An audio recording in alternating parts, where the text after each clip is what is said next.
Let's take a closer look at this program and trace the path that the computer will follow.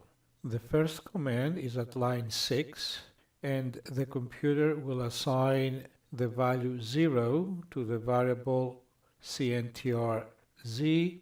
Then the system will go to line 7 and will check the Boolean expression whether it's true or false.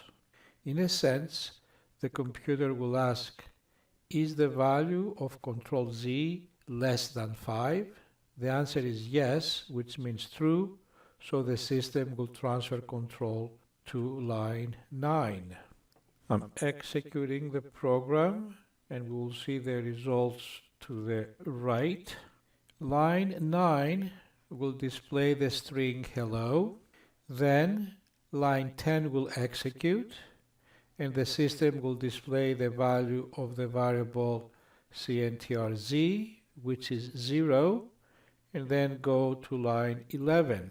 Line 11, which is an assignment expression, evaluates the expression to the right of the equal sign, of the assignment sign, and thus adds the value of control Z, which is 0, and 1.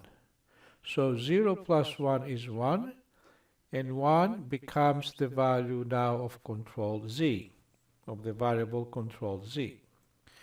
The system goes back to line 7 and checks the condition. The system asks, is the value of control Z variable, which is now 1, less than 5? The answer is yes.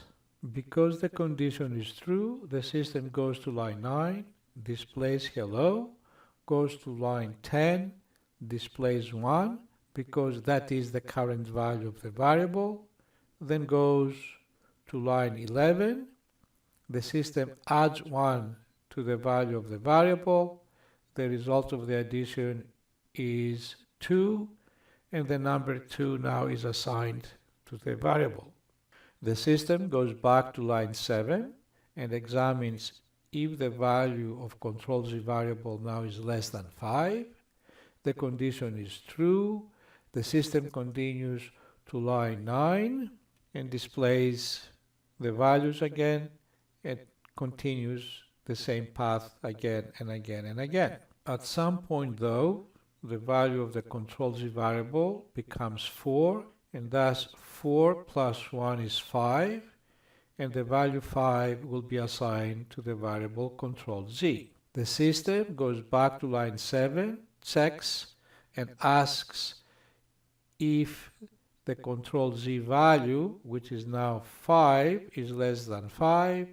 The answer is no, so the condition is false, and that the system exits, skips all the indented lines and transfers control to line 16. Line 16 executes and displays the string bye. And this is how the program ends. So that's how the while loops work.